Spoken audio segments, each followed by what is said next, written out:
Diqqət, diqqət! Danışır Xalq Jurnalistikası. Salam, axşamınız xeyir olsun. Space Nefrində son xəbər studiyada Elvin Basqallıdır. Azərbaycan Respublikasının Prezidenti İlham Əliyevin sosial şəbəkə hesablarında Sabah futbol komandasının UEFA Çempionlar Liqasının əsas mərhələsinə vəsiqə qazanması münasibəti ilə paylaşım edilib. Sabah futbol klubunu möhtəşəm zəfər qazanaraq UEFA Çempionlar Liqasının əsas mərhələsinə vəsiqə əldə etməsi münasibəti ilə ürəkdən təbrik edirəm. Yeni yaradılmış bir komandanın qısa müddət ərzində belə böyük nailiyyətə imza atması xüsusi sevinç və qürur doğurur. Klublarımızın ardıcıl ikinci dəfə dünyanın ən güclü klub turnirinin əsas mərhələsində mübarizə aparmaq hüququ qazanması Azərbaycanın bütün sahələrdə əldə etdiyi tərəqqinin ölkəmizin idman dövləti kimi mövqeyinin daha bir bariz göstəricisidir. Sabah klubuna qarşıdakı maçlarda yeni qələbələr və uğurlar arzuluyuram deyə paylaşımda qeyd edilir. Azərbaycanın birinci vitse-prezidenti, ölkənin birinci xanımı Mehriban Əliyevanın doğum günüdür. Mehriban Arif qızı Əliyeva 1964-cü il avqustun 26-sında Bakı şəhərində anadan olub. 1995-ci ildə Azərbaycan Mədəniyyət Fondunu təsis edib və hazırda onun rəhbəridir. 2004-cü ildən Azərbaycan xalqının ümumi lideri Heydər Əliyevin zəngin siyasi irsinin öyrənilməsi və milli dövlətçilik ideyalarının təbliği məqsədi ilə yaradılmış Heydər Əliyev Fonduna rəhbərlik edir. Bugün Azərbaycan Respublikasının birinci vitse-prezidenti, Heydər Əliyev Fondunun prezidenti Mehriban Əliyeva, qızları Leyla Əliyeva və Arzu Əliyeva Elmi Tədqiqat Pediatriya İnstitutunu ziyarət ediblər.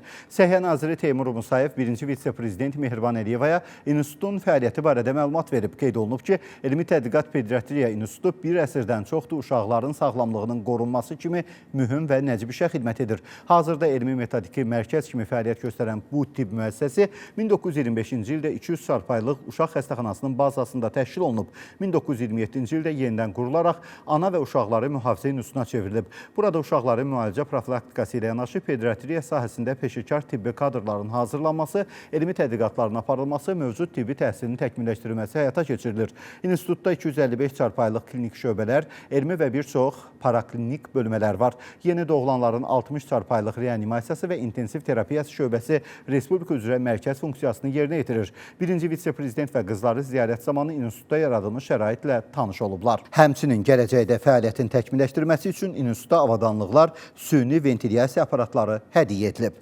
Prezident İlham Əliyevin qızları Leyla və Arzu Əliyevalar birinci xanım Mehriban Əliyevanı doğum günü münasibəti ilə təbrik edib. Onlar anası ilə illər öncə çəkilmiş fotolarını sosial şəbəkədə paylaşıblar. Valdas Dambrauskas'ın inanılmaz uğur yolu. 2000-ci ildə Valdas Dambrauskas bir televiziya şousundan qazandığı pulu İngiltərədəki məşqçilik kurslarına xərclədi.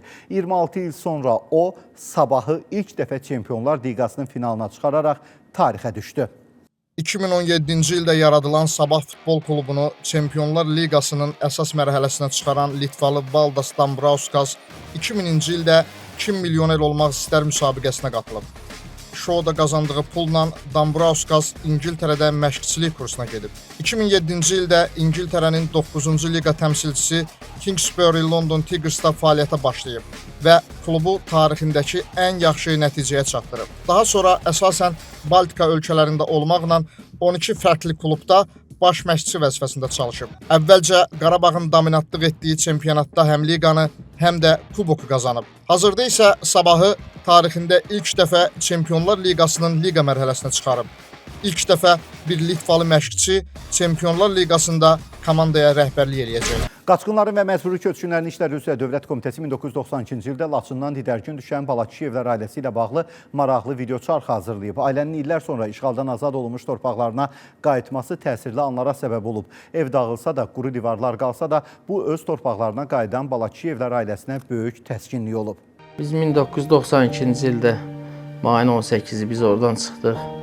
Biz gələndə yolda, mən uşaq idim, Qayğı qəsəbəsi deyilən yerdə. Bizim maşını ateşə tutdular. Mən də körpə uşaq idim. Nə bilim, səs-küy falan. Yəni o epizodlar biraz, yəni onu yaşamayan insan o qədər onu dərindən bilə bilməz.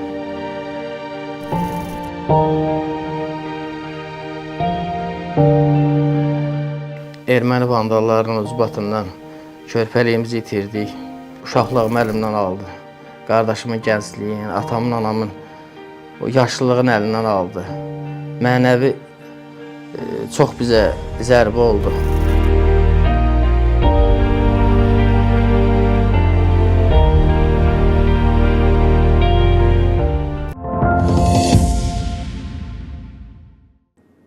Fövqəladə Hallar Nazirliyinin Sumqayıt Regional Mərkəz tərəfindən 2 saylı Sumqayıt Asan Xidmət Mərkəzində baş vermiş fövqəladə hadisələrin qarşısının alınması və nəticələrinin aradan qaldırılması mövzusunda təlim keçirilib.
Bakı şəhərinin Binəqədi rayonu Əcəmi Naxçıvani küçəsində tikilidə yanğın olub. Yanğın zamanı 36 yaşlı Fərid Tapdığov həyatını itirib. Yanğın söndürənlər tərəfindən həyata keçirilmiş zəruri və təxirəsalmaz tədbirlər sayəsində bir neçə ailənin yaşadığı ümumi sahəsi 700 kvadrat metr olan bir dam altında tikilmiş bir mərtəbəli taxta konstruksiyalardan ibarət tikilidə baş vermiş yanğın genişlənməsinə imkan verilmədən qısa müddətdə söndürülüb.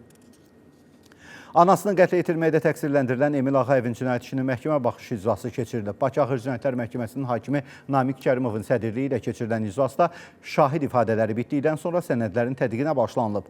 Hökm elan edilərək Emil Ağayev 18 il azadlıqdan məhrum edilib. Qeyd edək ki, hadisə 2025-ci il yanvarın 24-ü paytaxtın Sabunçu rayonu Maçlağa qəsəbəsində baş vermişdi. 44 yaşlı Emil Ağayev anası 66 yaşlı Həyat Ağayevanı qətlə yetirməkdə şübhəli bilinərək saxlanılmışdı. Paytaxtın Nizami rayonu Mehdi Abbasov küçəsində yol qəzası olub. Bastrans MMC-yə məxsus 51 nömrəli marşrut avtobusu idarə etmədən çıxaraq 3 minik avtomobili ilə toqquşub. Daha sonra avtobus Sokarın təlim və tədris mərkəzinin hasarına çırpılıb. Bugün Şabran rayonunda ağır yol qəzası olub. Gəndov Yalama yolunun rayonun Şahnəzərli kəndindən keçən hissəsində Hyundai Sonata markalı minik avtomobili yük maşınına çırpılıb. Nəticədə minik avtomobilində olan qadın sərnişin həlak olub, sürücü isə ağır bədən xəsarətləri alıb. Ali təhsil müəssisələrinə bu ilki qəbulun nəticələrinə əsasən tələbə adını qazanan ən gənc abituriyentin 16 yaşı var. Məmmədli Gülşən 621,2 balla Naxçıvan Dövlət Universitetinin stomatologiya ixtisasına əyani təhsil forması üzrə dövlət sifarişi əsasında qəbul olub. Gülşən Məmmədli bildirib ki, tibb sahəsinə marağı uşaqlıq illərindən yaranıb. Əvvəllər pediatr olmaq istəsə də zaman keçdikcə tibbin müxtəlif istiqamətləri ilə maraqlanmağa başlayıb və nəticədə stomatologiya ixtisasını seçib. Bu ilki ən yaşlı tələbə isə 58 yaşlı Hüseynov Elbrusdur. O subbakalavr kimi Azərbaycan Memarlıq və İnşaat Universitetinin Kommunikasiya Sistemləri Mühəndisliyi ixtisasına əyani təhsil forması üzrə dövlət sifarişi əsasında qəbul olub. Elbrus Hüseynov qeyd edib ki, qrupun ən yaşlı tələbəsi olsa da bunu problem kimi görmür və özünü gənclərin arasında gənc hiss edəcəyini düşünür. Qaynar xəttimizə müraciət edən tamaşaçı bildirir ki, marketdən aldığı simitin içindən dəmir çıxıb. Görüntüləri izləyək.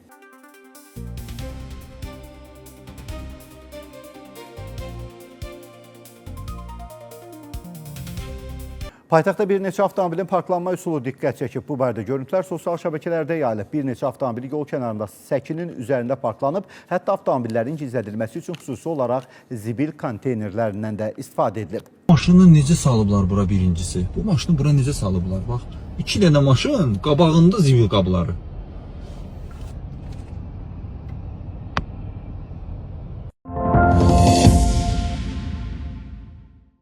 Xarici xəbərlə davam edirik. Çin və Nepal sərhədində daşqın və torpaq sürüşməsi nəticəsində 20-dən çox insan həlak olub. 22 nəfərin cəsədi aşkar edilib. Ümumilikdə isə aralarında əcnəbilərin də olduğu 400-ə yaxın şəxsin itkin düşdüyü bildirilir. Təbii fəlakət dağdan güclü su kütləsinin Botekoshi çayına axmasından sonra baş verib. Sosial şəbəkələrdə güclü selin Çin ilə Nepal arasındakı sərhəd məntəqəsini dağıtması barədə görüntülər də yayılıb. Ukrayna ordusu Tambov vilayətinin Katovsk şəhərində Wildbergs şirkətinin logistika mərkəzinə zərbələri endirib.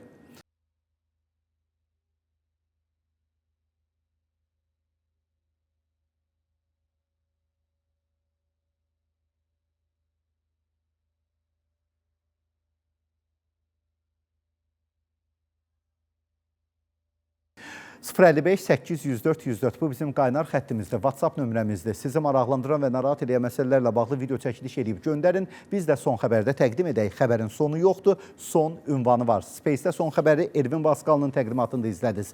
Görüşərik, vədimizə sadiq olaq.